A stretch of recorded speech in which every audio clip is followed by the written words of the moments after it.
നമസ്കാരം. ഇപ്പോൾ വൈശാഖമാസം തുടങ്ങിക്കഴിഞ്ഞുവെന്ന് എല്ലാവർക്കും അറിയാമല്ലോ. ഭഗവാൻ മഹാവിഷ്ണുവിന് പ്രാധാന്യമേറിയ മാസമാണ് വൈശാഖമാസം എന്ന് പ്രത്യേകിച്ച് ആർക്കും തന്നെ പറഞ്ഞു തരേണ്ട കാര്യമില്ല. ഈ കാലയളവിൽ ഭഗവാൻ ലക്ഷ്മി ദേവിയോടൊപ്പം ഭൂമിയിൽ സന്നിഹിതൻ ആയിരിക്കുമെന്നതാണ് വിശ്വാസം. 2026 ഏപ്രിൽ 18 മുതൽ മെയ് 16 വരെയാണ് വൈശാഖമാസക്കാലം. ചില ചിട്ടകൾ പാലിക്കുന്നതിലൂടെ വർഷം മുഴുവൻ ഐശ്വര്യം നിലനിർത്താൻ സഹായകമാകും ഈ കാലഘട്ടത്തിൽ. അതിൽ പ്രധാനമാണ് പ്രഭാത സ്നാനം, ജപം, ദാനം, ക്ഷേത്രദർശനം എന്നിവ. അത് നാം ചെയ്യാറുണ്ടെങ്കിലും ഈ മാസം ഇവയൊക്കെ കൃത്യമായി ചെയ്യുന്നതിൽ ചില വിശേഷ ഗുണങ്ങൾ കൂടി ലഭിക്കും. ഈ മാസത്തിൽ അനുഷ്ഠിക്കുന്ന ജപത്തിനും പൂജയ്ക്കും ക്ഷേത്രദർശനത്തിനും വഴിപാടുകൾക്കും മറ്റ് ദാനധർമ്മങ്ങൾക്കുമെല്ലാം 10 മടങ്ങ് ഫലമുണ്ടാകുമെന്നാണ് വിശ്വാസം. ഇനി ഞാൻ പറയാൻ പോകുന്നത് എല്ലാവരും ഒന്ന് ശ്രദ്ധിച്ച് കേൾക്കണേ. ഈ വൈശാഖ മാസത്തിൽ നാമജപം നടത്തേണ്ടതിന് ചില പ്രത്യേക രീതികളുണ്ട്. അത് കൃത്യമായി അനുഷ്ഠിച്ചവർക്ക് കഴിഞ്ഞ കാലങ്ങളിലെല്ലാം അതിൻ്റേതായ സദ്ഗുണങ്ങൾ ലഭിച്ചിട്ടുമുണ്ട്. രാവിലെ എണീറ്റ് ശരീരശുദ്ധി വരുത്തുന്ന സമയം 3 തവണ കൈ കുമ്പിളിൽ വെള്ളം എടുത്ത് ഗംഗേച്ച യമുനേ ചൈവ ഗോദാവരി സരസ്വതി നർമ്മദേ സിന്ധു കാവേരി ജലേസ്മിൻ സന്നിധിം കുരു എന്ന് ജപിച്ച് സമർപ്പിക്കുക. എന്നിട്ട് ആ ജലത്തിൽ സ്നാനം ചെയ്യുക.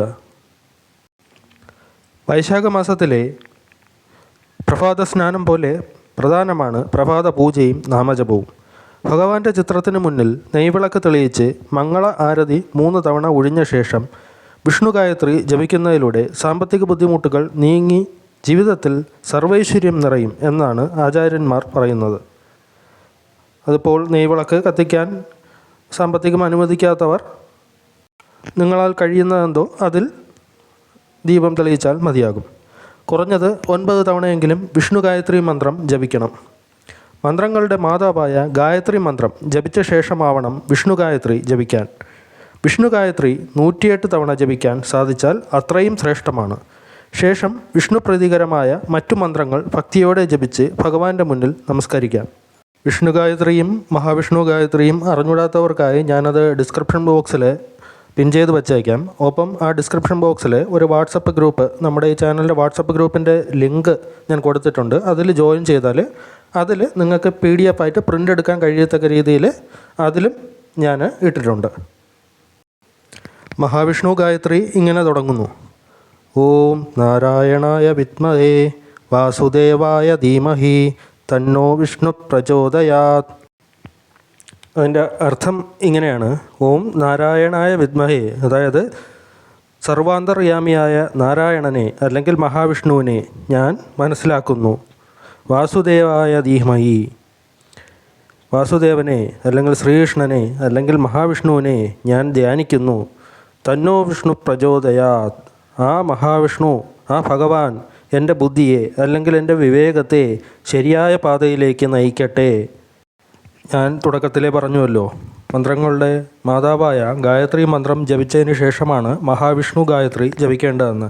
അപ്പോൾ ഗായത്രി മന്ത്രം ഇപ്രകാരമാണ്: ഓം ഭൂർഭുവസ്വ തത്സവിതുർവരേണ്യം ഭർഗോ ദേവസ്യ ധീമഹി ധിയോ യോ ന പ്രചോദയാത്.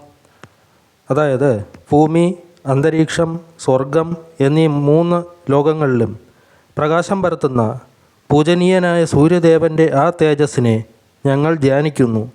ആ സൂര്യദേവൻ ഞങ്ങളുടെ ബുദ്ധിയെ അല്ലെങ്കിൽ വിവേകത്തെ സന്മാർഗത്തിൽ നയിക്കട്ടെ.